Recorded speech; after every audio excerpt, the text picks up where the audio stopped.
नमस्कार। जी हाँ दोस्तों, ईपीएस 95 पेंशन धारकों को जी बड़ी खबर का पिछले लंबे सालों से लंबे समय से इंतजार था। आखिरकार वह घड़ी आपके सामने आ चुकी है। आपकी पेंशन बढ़ोतरी की मांगों को लेकर बड़ी खबर आई है, जिसमें आप सभी की पेंशन बढ़ोतरी की मांग कर भागन में की जाएगी। जी हाँ दोस्तों, पेंशन बढ़ोतरी की मांग को यहाँ पर मंजूर कर दिया गया है। लेकिन आप सभी को पेंशन बढ़ोतरी कैसे मिलेगी, इसके लिए आपको हर पाठ पूरी के पूरे समझने होंगे। जी हाँ, कौन से पार्ट में रहने वाले लोगों को कितनी पेंशन मिलेगी, कौन सी पार्ट में आने वाले लोगों को कितनी पेंशन मिलेगी, ये हम इस वीडियो के मध्य से आपको बताने वाले हैं। तो कर भाग में आपकी पेंशन बढ़ोतरी को डिवाइड कर दिया गया है, जिसमें हाल ही में सुप्रीम कोर्ट का रिकॉर्ड आया था, जिसमें जस्टिस वीडियो ललित ने आप सभी के लिए अंतिम फैसला भी जारी कर दिया है। तो दोस्तों, आखिर में जस्टिस ललित ने आप सभी के लिए अंतिम फैसला कौन सा जारी किया है, और साथ ही साथ आप सभी की पेंशन बढ़ोतरी 500 हुई है या फिर नहीं हुई है, और कर पाठ कौन कौन से हैं, जिसके तहत कितनी पेंशन मिलेगी, इसके बारे में पूरी की पूरी जानकारी की इस वीडियो में हम आपको देने वाले हैं। इसलिए दोस्तों, आपसे हाथ जोड़कर निवेदन है कि अगर आप एब्स 95 पेंशन धारक तो इस वीडियो को कृपया आप इसकी बिल्कुल मत करना। जी हाँ दोस्तों, स्किप करने की गलती आप मत करना। वीडियो को आगे पीछे बिल्कुल भी मत करना।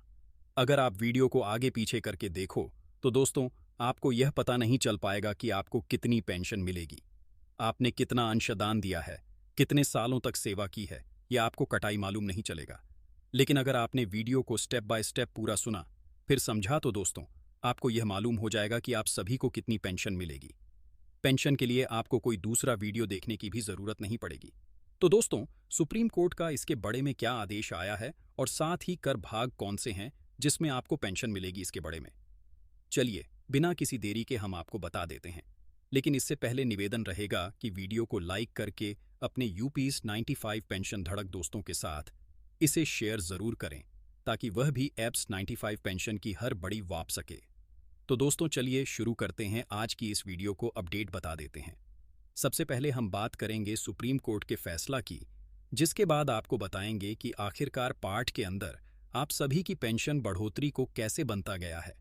तो सबसे पहले दोस्तों, यहाँ पर सुप्रीम कोर्ट में आप सभी की इट्स 95 पेंशन का कैसे फिर से खोल दिया गया है। जी हाँ दोस्तों, ईपीएफ 95 पेंशन के लिए यहाँ पर सुप्रीम कोर्ट में 4 नवंबर 2012 का फैसला देने के बाद धीरे धीरे करते हुए 40 याचिकाएं अब तक दर्ज की जा चुकी थीं। जी हाँ, 40 याचिका दर्ज होने के बाद सुप्रीम कोर्ट का मुख्य न्यायाधीश शिवाय चंद्र जुड़ना यहाँ पर बड़ा आदेश दिया था। चंद्रचूड़ू के अनुसार यहाँ पर कहा गया था कि पेंशन धारकों का जो मामला था वह पहले भी 3 जजों की बेंच के द्वारा गठित करके सुनाया गया था। उसका फैसला तो एक बार फिर से 3 जजों की बेंच गठित करना अनिवार्य है, क्योंकि दोस्तों आप सभी लोग जानते हैं कि 4 नवंबर 2012 को सभी पेंशन धारकों को एक बड़ी खुशखबरी मिली थी 3 जजों की बैच के द्वारा, और वह यह खुशखबरी थी कि R15,000 की सैलरी लिमिट आप सभी के लिए खत्म कर दी गई। और वह खुश हमारी दोस्तों आपकी 67 याचिका दायर होने के बाद आपको मिली थी। 67 याचिकाओं के बाद आप सभी के लिए सुप्रीम कोर्ट एक्शन में आया था, और सुप्रीम कोर्ट ने 4 नवंबर 2012 को आप सभी के लिए फैसला सुनाया था। तो एक बार फिर से आप सभी के लिए हाल ही में सुप्रीम कोर्ट का बड़ा आदेश चुका है। सुप्रीम कोर्ट ने दोस्तों संसद का जब मानसून सत्र शुरू हुआ था, तभी आप सभी ईवीएस 95 पेंशन धारकों के लिए यह घोषणा की थी कि जो 4000 याचिका यह हो चुकी है, उन याचिका पर 3 जजों की बेंच का फिर से गठन किया जाएगा। जिसमें दोस्तों एक बार फिर से 3 जजों की बेंच का गठन किया गया, जिसमें मुख्य न्यायाधीश से ललित थी। उसके बाद अनिरुद्ध बस और सुधांशु धुलिया 3 की पीठ थी, और इस तीनों की पीठ ने 40 अलग मामलों को देखा। अलग अलग सनी की मुक्ता दोस्तों, यहाँ पर आप सभी के लिए लगातार सुप्रीम कोर्ट के अंदर 7 दिन तक सनी की गई, साथ दोनों की सनी करने की बात। यहाँ पर आप सभी का जो अंतिम फैसला था वह सुप्रीम कोर्ट की 3 जजों की बैच की बात निलंबित रख दिया गया था, सुरवासित कर दिया गया था, और यह सांसद के मानसून सत्र के ही अंदर कम हुआ था।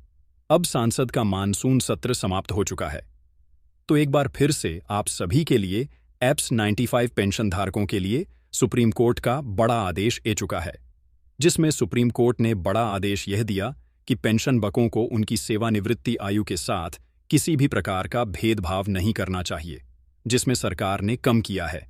चाहे वह 2004 से पहले का रिटायर्ड हुआ हो, चाहे 2006 से पहले का रिटायर्ड हुआ कर्मचारी हो, चाहे 2006 के बाद का हो, 2014 के पहले का और 2014 के बाद और पहले दोनों रिटायर्ड हुए पेंशन धारकों के साथ उनकी रिटायरमेंट आयु के आधार पर कभी भी भेदभाव नहीं किया जा सकता।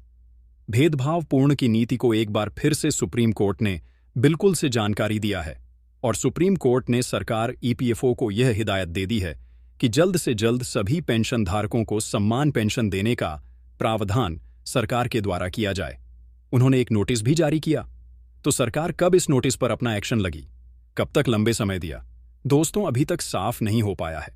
लेकिन सुप्रीम कोर्ट की तरफ से आप सभी के लिए ऐप्स न टिपाए पेंशन धारकों के लिए बड़ा आदेश सामने निकालकर आ चुका है और इस आदेश की कॉपी दोस्तों अभी तक जारी नहीं की गई है। लेकिन यह दोस्तों मीडिया की खबरें के आधार पर आप सभी को जानकारी मिल रही है। वहीं दोस्तों हम आगे बात करने वाले हैं कि आप सभी को कितनी पेंशन मिलेगी।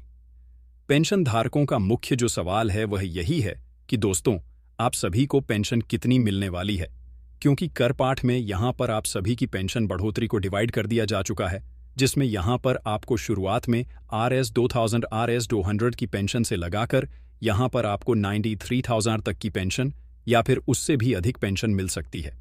इसके बड़े में बाकायदा साफ साफ लेटर में यहां पर बता दिया गया है। लेकिन दोस्तों आप कौन से लोग हैं, आपको कितनी पेंशन मिलेगी, आपने कितना सदन किया, कितनी साल तक आपने सेवा दी, कितने वर्षों का आपका योगदान है, तो इसके आधार पर आपको कितनी पेंशन मिलेगी, ये दोस्तों चलिए अब हम आपको बताते हैं स्टेप बाय स्टेप। लेकिन दोस्तों वीडियो आप इसकी मेरे वीडियो को पूरा देखें, तभी आपको सही से पता चल पाएगा, सही से यह मालूम हो पाएगा कि आप सभी को कितनी पेंशन यहां पर मिलने वाली है।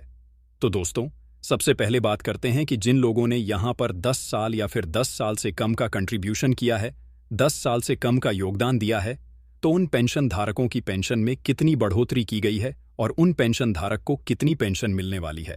जी हां दोस्तों, एप्स 95 पेंशन सीमा 15,000 की आधार पर अगर किसी भी व्यक्ति ने यहां पर 10 साल तक का कंट्रीब्यूशन किया है, तो दोस्तों उसे व्यक्ति की जो पेंशन है वह दोस्तों एवरेज 2143 की पेंशन मिलेगी। ये दोस्तों 15,000 की सैलरी लिमिट के आधार पर बता रहा हूं, क्योंकि अभी तक आदेश आया है, लेकिन 15,000 की सैलरी लिमिट के आधार पर ही अब सबको पेंशन मिल रही है। नया सर्कुलर अभी आपके लिए नहीं आया है। तो अगर आपने 10 साल या उससे कम का योगदान किया है, तो दोस्तों आपको एवरेज पेंशन मिलेगी RS 23 की पेंशन। अब ये तो हो गया दोस्तों पहले पार्ट। अगर दूसरे पार्ट की बात करें तो दोस्तों आपने 15 साल से लगाकर साल के बीच का अगर आपने कंट्रीब्यूशन दिया है और आपने जो कंट्रीब्यूशन है वह 15,000 की सैलरी लिमिट के आधार पर किया है, आपकी जो पेंशन बिल सर्विस है वह दोस्तों 15 से 25 साल के बीच में है। तो जो आपको एवरेज पेंशन मिलेगी दोस्तों वह मिलेगी 300 पमदीरा से लगाकर 500 से 66 के बीच में, यानी कि आपने 15 साल योगदान दिया है। तो दोस्तों आपको RS 325 की पेंशन मिलेगी। आपने 20 साल तक का योगदान किया है तो आपको 47 और RS 34 की पेंशन मिलेगी। और दोस्तों आपने अगर 25 साल तक योगदान किया है तो दोस्तों आपको 5 सीट से रुपए की पेंशन मिलेगी। लेकिन इन 15 और 25 के बीच की जो एवरेज पेंशन मानी जा रही है वह दोस्तों आप सभी के लिए एवरेज पेंशन फॉर 2500 आप सभी को मिलेगी। लेकिन इसके लिए आपको जो करंट पेंशन में 15,000 की सैलरी लिमिट है, सीलिंग जो है, उसके आधार पर अगर आपने 20 साल तक योगदान किया है तो ही दोस्तों आपको यह पेंशन मिल पाएगी।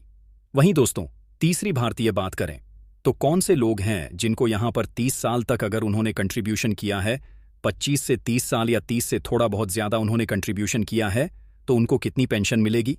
तो जिन्होंने 30 साल तक का कंट्रीब्यूशन किया है तो उसे 7,000 की सम पेंशन मिलेगी, और जिन्होंने 35 साल का कंट्रीब्यूशन किया है तो उन्हें फिक्स पेंशन 75 की पेंशन मिलेगी, क्योंकि पेंशन धारकों की पिछले लंबे सालों से यही मांग थी कि 7 PT 500 प्लस है डैड पेंशन धारकों का मंजूर किया जाए।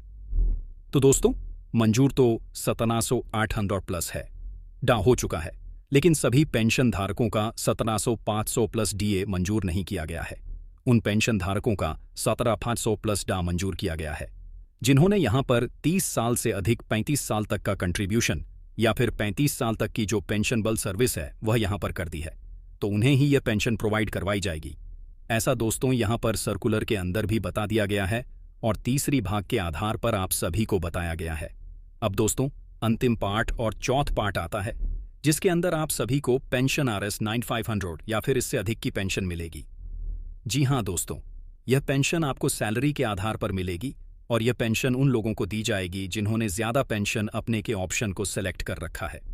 जी हाँ दोस्तों, अगर आपने ज़्यादा पेंशन अपने के ऑप्शन को सेलेक्ट कर लिया है तो दोस्तों आप सभी के लिए बड़ी खुशखबरी है। इसमें दोस्तों अलग अलग आपको पेंशन मिलेगी। आपकी सैलरी कितनी है उसके आधार पर आपको पेंशन मिलेगी। अगर दोस्तों आपने 35 साल तक का योगदान किया है जिसके आधार पर आपकी जो सैलरी 23,000 थी, तो दोस्तों यहाँ पर आपको 1230 की पेंशन मिलेगी। यानी कि दोस्तों यह जो पेंशन मिलने वाली है यह पेंशन आपको ओल्ड पेंशन स्कीम यानी कि यूपीएस की तरह मिलेगी, क्योंकि सैलरी की आधी पेंशन यहाँ पर आप सभी को प्रोवाइड करवा दी जाएगी। इस प्रकार का अपडेट आया है। अगर किसी की सैलरी RS 25,000 प्रति महीना थी तो उसे 1152 पेंशन मिलेगी। अगर किसी भी व्यक्ति की सैलरी RS 110 प्रति महीना थी तो उसे RS 5,000 की पेंशन मिलेगी। और अधिकतम जो सैलरी इस सर्कुलर के आधार पर आई गई है उसमें दोस्तों सेम 4,000 की सैलरी रखी गई है। जी व्यक्ति का 27,000 प्रति मठ सैलरी थी उसको दोस्तों 3,500 की पेंशन मिलेगी। यानी कि दोस्तों आपकी सैलरी की आधी पेंशन आपको मिलेगी। ये सर्कुलर के आधार पर बता दिया जा चुका है। लेकिन ये सर्कुलर कब से लागू होगा? ये जो कर पेंशन के अलग अलग पार्ट्स हैं ये कब से लागू होंगे? ये सरकार और ईपीएफओ पर निर्भर करता है। इसके बड़े में जैसे ही सरकार और ईपीएफओ से कोई बड़ी खबर होगी, इस बड़े में जैसे ही कोई बड़ी न्यूज़ आएगी, हम आपको इसी चैनल के मध्य से देने की कोशिश करेंगे। इसीलिए दोस्तों आपसे निवेदन रहेगा कि आप इस चैनल को सब्सक्राइब कर लें, साथ ही साथ बेल आइकॉन को प्रेस ज़रूर कर लें ताकि आने वाले समय में एप्स 95 पेंशन धारकों से रिलेटेड जितनी भी बड़ी खबर हो आप सब कुछ सबसे पहले देखने को मिल सके। तो दोस्तों आज की वीडियो देखने के लिए आपका बहुत बहुत धन्यवाद। जय हिंद, जय भारत, वंदे मातरम।